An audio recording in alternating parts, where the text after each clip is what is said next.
Assalamualaikum warahmatullahi wabarakatuh. Saya Helda Maharani dengan akronim 112. Di sini saya akan menjelaskan tentang globalisasi dan pendidikan Islam. Globalisasi pada dasarnya merupakan suatu proses dari ide-ide yang dibagikan dan diikuti oleh bangsa lain, sehingga bangsa-bangsa di seluruh dunia menjadi satu. Metode globalisasi sendiri memiliki dua dimensi. Yang pertama ada dimensi ruang dan dimensi waktu. Globalisasi ini melantai semua aspek kehidupan kita, seperti ideologi, politik, ekonomi, dan terutama pada aspek pendidikan. Selanjutnya, ada dampak positif globalisasi bagi pendidikan Islam. Dampak positif globalisasi terhadap pendidikan, yang pertama ada kemudahan mendapatkan akses informasi. Globalisasi mendorong kemajuan teknologi terutama internet yang memungkinkan akses informasi secara cepat dan mudah. Dengan adanya jaringan global, siswa, pendidik, dan peneliti di seluruh dunia dapat berbagi pengetahuan, sumber daya, dan informasi dengan mudah. Hal ini memperluas jangkauan akses ke materi pendidikan, penelitian, jurnal akademik, kursus online, dan alat bantu belajar lainnya. Dampak positif yang kedua, ada pendidikan diberikan oleh profesional dengan standar internasional. Globalisasi meningkatkan pertukaran profesional di bidang pendidikan. Sekolah dan universitas di berbagai negara kini lebih berkolaborasi dengan lembaga internasional. Ini meningkatkan kualitas pengajaran karena pendidik dan ahli dari berbagai belahan dunia dapat berbagi wawasan, metode, dan praktik terbaik dalam mengajar. Dampak positif yang ketiga yaitu sistem pendidikan menjadi lebih kompetitif. Persaingan antar lembaga pendidikan semakin meningkat seiring dengan terhubungnya dunia pendidikan di tingkat global. Sekolah dan universitas berusaha untuk meningkatkan kualitas pengajaran, fasilitas, dan hasil penelitian untuk menarik siswa terbaik dari seluruh dunia. Globalisasi juga memunculkan berbagai peringkat atau ranking Universitas Indonesia yang mendorong lembaga pendidikan untuk berinovasi dan terus beradaptasi dengan perkembangan zaman. Dengan demikian, siswa dihadapkan dengan pilihan yang lebih beragam dan berkualitas, serta memiliki banyak kesempatan untuk belajar di lembaga-lembaga pendidikan unggulan, baik di dalam ataupun luar negeri. Dampak positif yang keempat yaitu membangun tenaga kerja yang kompetitif. Globalisasi juga mempengaruhi dunia kerja dengan tuntunan akan tenaga kerja yang memiliki keterampilan dan pengetahuan yang dapat bersaing di pasar global. Dalam pendidikan, ini berarti kurikulum yang lebih fokus pada pengembangan keterampilan yang relevan dengan kebutuhan industri internasional seperti kemampuan bahasa asing, teknologi informasi, dan keterampilan komunikasi. Dan dampak positif yang terakhir yaitu munculnya inovasi dalam pendidikan. Globalisasi ini mendorong inovasi dalam pendidikan karena pertukaran ide-ide teknologi dan pendekatan pengajaran dari berbagai negara. Beberapa teknologi baru seperti pembelajaran berbasis online, platform e-learning, dan penggunaan teknologi digital dalam kelas semakin berkembang pesat. Inovasi dalam metode pengajaran seperti pembelajaran berbasis proyek, pembelajaran jarak jauh, dan pembelajaran berbasis teknologi menjadi lebih mudah diterapkan. Selain efek positif yang telah disebutkan sebelumnya, globalisasi juga mempunyai efek negatif pada pendidikan Islam dan dunia akademik. Yang pertama, pendidikan dikomersilkan. Pendidikan di era globalisasi mendorong keterlibatan publik yang lebih luas dalam dunia pendidikan.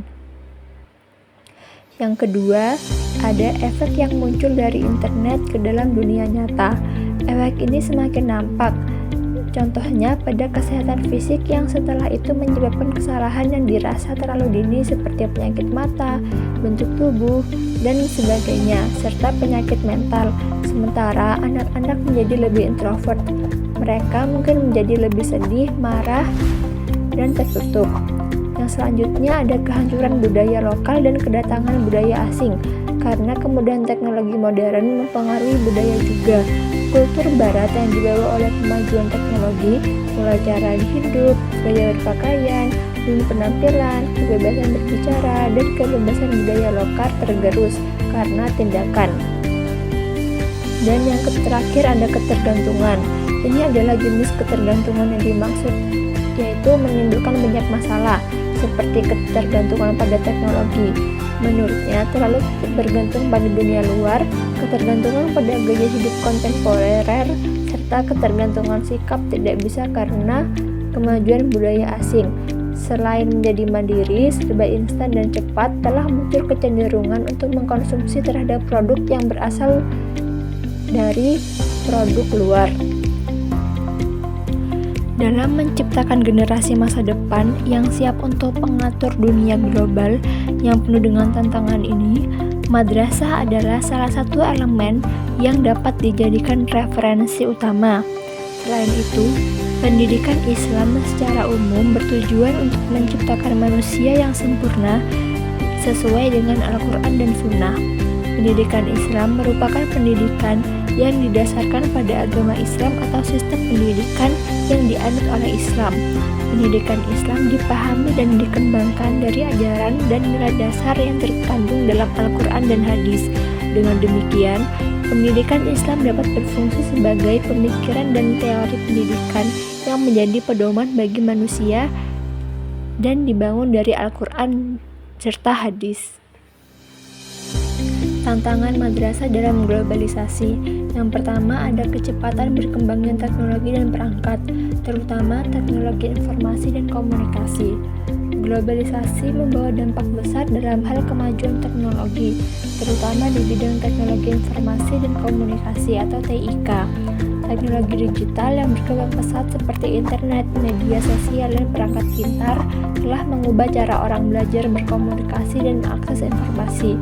Madrasah perlu beradaptasi dengan perkembangan ini agar dapat memanfaatkan TIK untuk meningkatkan kualitas pendidikan dan mengakses berbagai informasi belajar yang lebih luas. Yang kedua, banyak budaya barat yang menguasai, dapat menantang identitas Islam dan nilai-nilai Islami. Budaya barat yang tersebar melalui media global seringkali bertentangan dengan nilai-nilai Islam yang ada di masyarakat. Pengaruh budaya ini bisa merasuk dalam kehidupan sehari-hari, dari gaya hidup, perilaku, hingga pandangan dunia. Madrasah sebagai lembaga pendidikan Islam harus lebih menjaga dan memperkuat identitas keislaman para siswanya. Yang ketiga, setiap orang terintegrasi dalam masyarakat global. Globalisasi juga menyebabkan terjadinya integrasi yang lebih besar antara individu-individu di berbagai belahan dunia. Madrasah harus mempersiapkan siswa untuk menjadi warga dunia yang tidak hanya memahami ajaran Islam, tetapi juga mempunyai kemampuan untuk berinteraksi dan berkontribusi dalam masyarakat global. Namun, tantangan yang dihadapi adalah bagaimana menjaga kualitas pendidikan yang mencakup pengembangan keterampilan global tanpa mengorbankan nilai-nilai keislaman. Madrasah harus mampu menciptakan kurikulum yang mendukung pengembangan kemampuan ini sambil menjaga akidah dan akhlak siswanya. Yang keempat, tingginya harapan terhadap transformasi sosial dalam lembaga pendidikan swasta dan negeri. Seiring dengan berkembangnya kesadaran akan pentingnya pendidikan, masyarakat menuntut adanya transformasi sosial melalui peningkatan kualitas pendidikan. Di sektor pendidikan Islam termasuk madrasah, harapan ini sangat besar baik dari pemerintah, orang tua maupun masyarakat. Dan yang terakhir ada kesenjangan sosial antara kelas sosial bawah dan kelas sosial atas dalam semua aspek. Kesenjangan sosial antara kelas atas dan kelas bawah di masyarakat yang mencakup aspek ekonomi, akses pendidikan, dan kualitas hidup juga menjadi tantangan besar bagi madrasah. Banyak madrasah yang berada di daerah memiliki siswa yang latar belakang ekonomi yang kurang mampu, sehingga memiliki keterbatasan dalam hal fasilitas dan sumber daya. Tantangannya adalah bagaimana madrasah tetap memberikan kesempatan yang adil bagi semua siswa tanpa memandang latar belakang sosial mereka. Tantangan masalah dalam era digitalisasi. Yang pertama, ada publikasi informasi adalah cara efektif untuk menyebarkan masalah, sehingga dapat menimbulkan kecurigaan di antara umat. Globalisasi informasi ini memungkinkan berita dan opini menyebar dengan cepat ke seluruh dunia, termasuk berita yang tidak terverifikasi atau hoax. Hal ini dapat memicu keresahan dan kecurigaan di kalangan masyarakat, karena informasi yang disebarkan tidak selalu akurat atau bahkan bisa dipolitisasi untuk tujuan tertentu. Misalnya, media sosial sering digunakan untuk menyebarkan teori konspirasi atau memanipulasi fakta yang dapat menambah ketegangan antara kelompok masyarakat atau antar negara. Yang kedua, dalam banyak aspek kekuatan barat dalam kekuasaan pemerintah. Informasi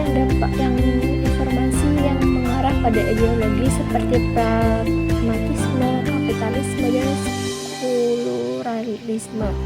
Negara-negara barat, terutama Amerika Serikat dan negara-negara Eropa, menguasai sebagian besar media global dan platform teknologi. Hal ini dapat membuat ideologi barat seperti pragmatisme, kapitalisme, dan sekularisme mendominasi narasi global. Penyebaran informasi melalui media yang dikendalikan oleh kekuatan barat cenderung mengarah pada penguatan nilai-nilai ini, yang dapat mempengaruhi budaya dan pandangan hidup masyarakat di negara-negara non-barat, termasuk negara-negara Muslim. Yang ketiga, dari perspektif pelaksanaan komunikasi informasi, paparan topik seperti seksualitas, konflik, dan kriminal memiliki dampak yang signifikan terhadap pembentukan moral dan tingkah laku.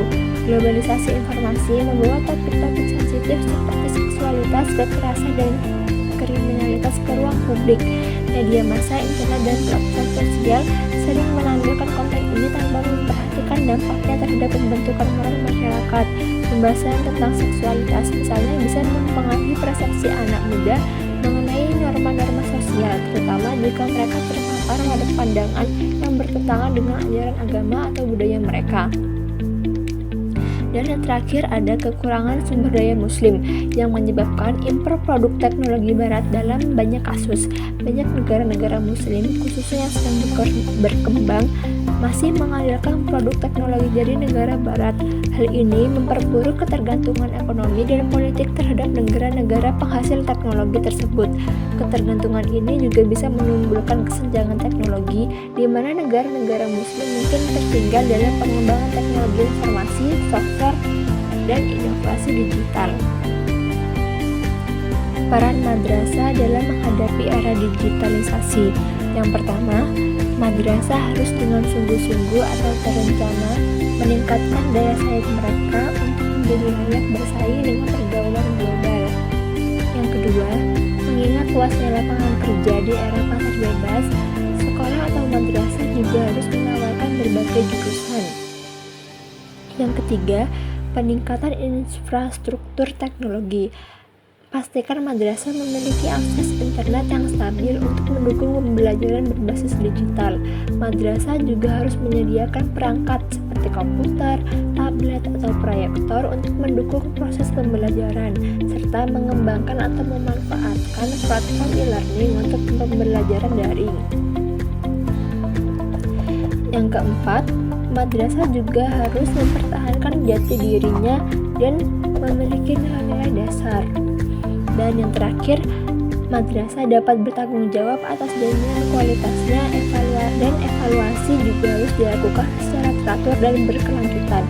Oleh karena itu, untuk menjadikan madrasah sebagai lembaga yang mempunyai keunggulan yang dapat dicapai semua anggota staf seperti kepala sekolah, guru, karyawan, siswa, komite madrasah, dan masyarakat juga harus bertekad untuk mencapainya. Jika dibandingkan dengan pendidikan lain di sekitarnya, keunggulan madrasah itu harus bisa dilihat dan dirasakan bagi semua orang.